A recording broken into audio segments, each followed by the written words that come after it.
Vitor Irajá vai continuar com a gente aqui no estúdio, porque a gente ainda vai continuar falando sobre o pacote do corte de gastos, só que a gente continua falando agora em relação à reação do mercado financeiro com um anúncio feito pelo governo. Na esteira do ceticismo dos investidores ontem, o dólar encerrou a sessão com uma alta de 0,17%, cotado a R$ 6,00, o maior valor nominal da história. Logo nas primeiras horas do pregão da sexta-feira, a moeda americana chegou a atingir R$ 6,11 na máxima do dia. O alívio veio durante a tarde com falas de líderes do Congresso sobre as propostas. O presidente da Câmara, Arthur Lira, disse que toda medida de corte de gastos contará com, abre aspas, todo o esforço, celeridade e boa vontade da casa, fecha aspas. Mas ele ponderou que iniciativas do governo que representem renúncia de receita serão apreciadas apenas em 2025.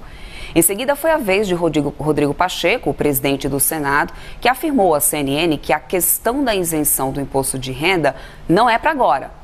No embalo das palavras de Pacheco e depois dos comentários de Haddad no almoço da Febraban, que mostramos há pouco para vocês, o real ensaiou uma recuperação. Na semana, a moeda americana acumulou uma valorização de 3,21%. No mês de novembro, o ganho acumulado foi de 3,81%.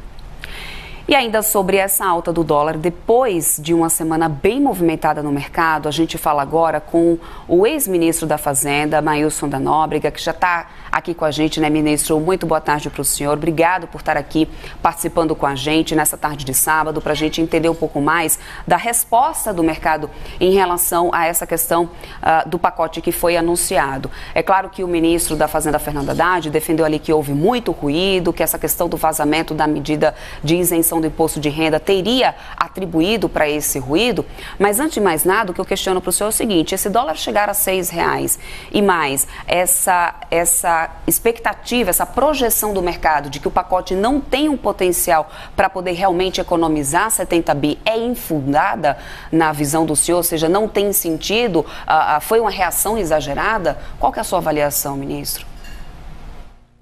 Olha, Débora, olha, Vitor, boa tarde para vocês dois. Eu acho que foi uma reação exagerada, né? Eu acho que não havia razão para quase um pânico, né? Uma decepção enorme. Eu atribuo isso a duas coisas. O primeiro, o mercado financeiro, ele não considera nas suas análises, normalmente, seus economistas, seus traders, as restrições políticas à tomada de decisões, né? Eles raciocinam como na empresa deles. Olha, se eu preciso demitir, eu demito. Então o governo tem que demitir também. Não é assim que funciona o setor público aqui ou em qualquer outro lugar. Em segundo lugar, eu acho que uma medida anunciada pelo governo feriu de morte a credibilidade do pacote, qual seja o anúncio da isenção de para quem ganha R$ 5.000 de pagamento do imposto de renda, né? É uma medida que pode se justificar do ponto de vista tributário, da justiça tributária, mas o momento não era esse. O momento não era esse. Em segundo lugar, ele teve que compensar a perda desse benefício, que deve ser da ordem de 45 bilhões de reais, com uma modificação no imposto, da cobrança do imposto de renda, que eu acho é uma medida correta. É uma medida que está sendo examinada no mundo inteiro, na OCDE, no G7, no G20. Né? O que é isso?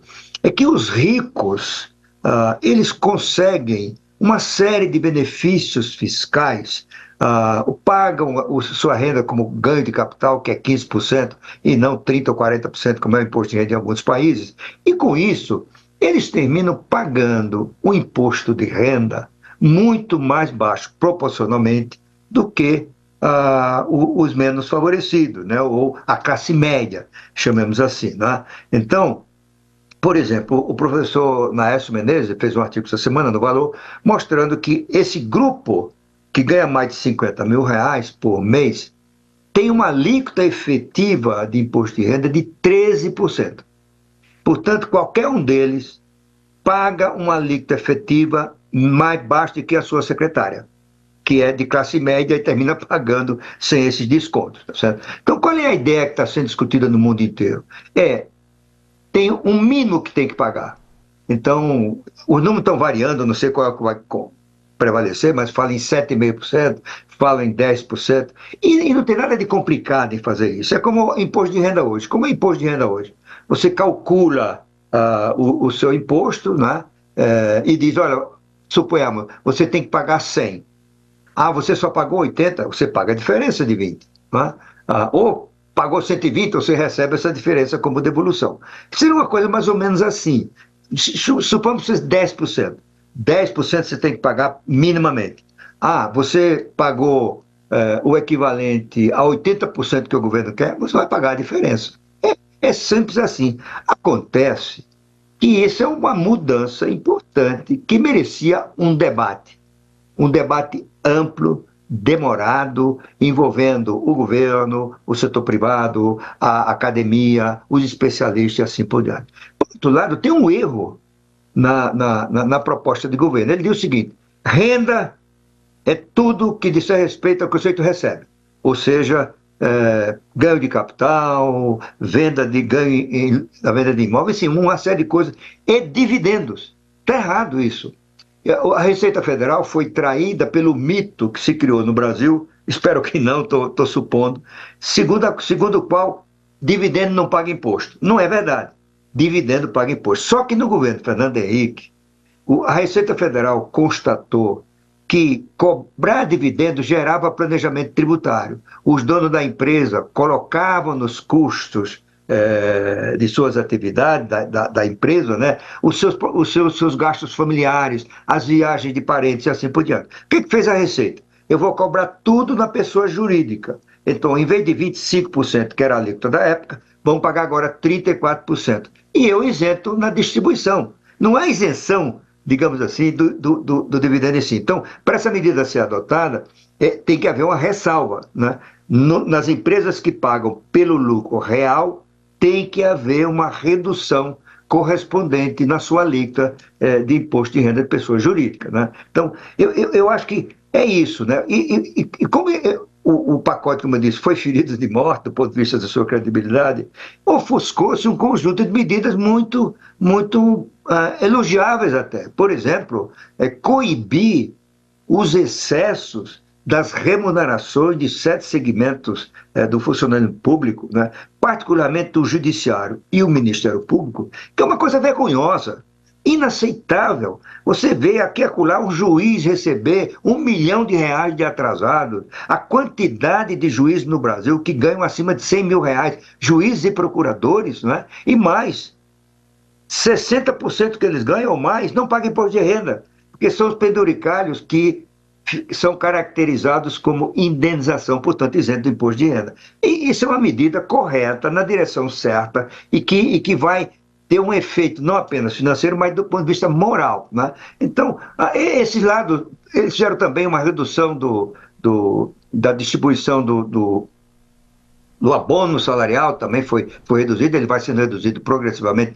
Tudo isso sumiu do mapa, né? A pessoa se falou na mudança do imposto de renda. E nesse sentido, eu acho, só para concluir, senão eu fico falando aqui o tempo todo. Por favor. Eu acho que o ministro Haddad foi derrotado nisso, né? Porque a proposta que ele defendia, ele e a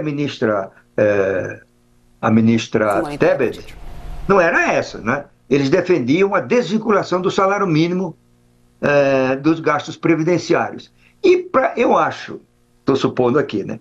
Para conquistar o apoio do Lula a essas medidas que não são suficientes para resolver o problema fiscal, como vocês assinalaram aí, né? O Haddad teve que aceitar essa isenção do imposto de renda. Foi uma... Né? E, por outro lado, como é que faz com o salário mínimo? Você tinha uma posição dos ministros que era desvincula, que é o correto, desvincula. Até porque o Brasil provavelmente é o único país do mundo em que aposentado tem ganho de rendimento. Aposentado tem que ter o seu rendimento protegido da inflação. Então, são corrigidos pela inflação. E não produtividade, que é típico de quem está trabalhando. Vocês dois aí, ganhamos por produtividade, né? Que a gente contribui para a empresa melhorar. Né? Então, eu acho que o que é que fez? Fizeram um meio termo.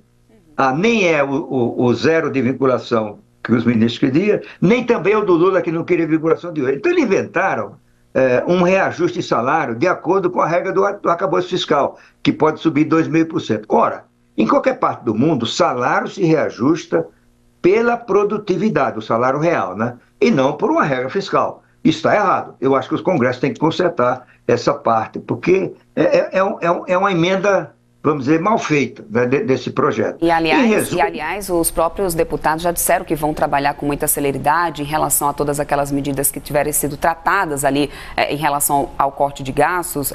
Ministro, até peço desculpa por interromper o senhor, que a gente também quer abordar aqui outros pontos. O Ira já está aqui querendo fazer bastante uma pergunta também em relação ao corte de gastos. Eu queria perguntar, ministro, o senhor citava exatamente esse erro na estratégia de comunicação e o senhor citou a viabilidade política dos projetos. Eu queria entender se esse temor e essa reação que o senhor considerou exagerada por parte do mercado não pode ter a ver exatamente com a possibilidade de o Congresso ou desidratar essa proposta envolvendo os cortes, ou até mesmo aprovar, por exemplo, a isenção, o aumento da faixa de isenção do imposto de renda, sem aprovar a compensação. Portanto, eu queria essa análise do senhor, né, que esteve lá como ministro, do ponto de vista mais político, com esse impacto econômico. Há esse temor de que o governo possa ser derrotado nessa agenda em relação ao volume dos cortes e também a aprovação da isenção sem a compensação? Olha, eu acho muito provável que seja esse o resultado, o que vai piorar ainda a situação. Por quê? Quem serão os atingidos por essa medida? Volto a dizer, é uma medida correta, sendo examinada em todo o mundo, né? Para evitar benefícios que não se justificam para as classes mais favorecidas. Mas acontece que esses são grupos poderosos. Você viu as reações que estão havendo contra essa medida, elas estão vindo das classes mais abastadas. E eles estarão lá no Congresso achando que é um absurdo, né? Nem todos entenderam o processo, né? Muita gente da imprensa não entendeu, os jornais não conseguiram explicar isso direito, né?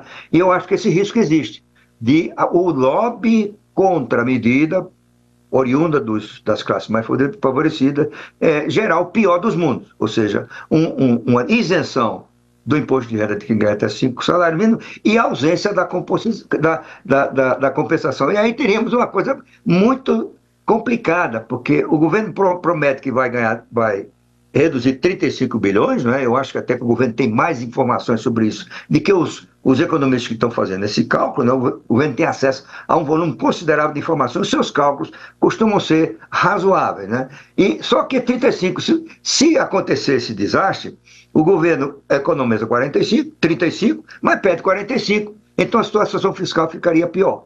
E uma coisa antes que eu esqueça, o calcanhar de Aquiles desse pacote fiscal, do ponto de vista estritamente fiscal e não político, é que ele não é suficiente para estabilizar e em seguida reduzir a relação entre a dívida PIB, dívida pública e o PIB, que é o principal indicador de solvência do setor público. E é um indicador que os investidores, os economistas, as agências de classificação de risco olham com lupa. Ministro, eu quero muito agradecer a participação do senhor aqui conosco. Conversamos com o Maílson da Nóbrega, ex-ministro da Fazenda. Importante papo aqui para a gente tentar entender um pouco mais os dobramentos e a reação, né, do mercado em relação a esse pacote. Ministro, muito obrigado. Uma boa tarde para o senhor. Obrigado, Débora. Obrigado, Vitor.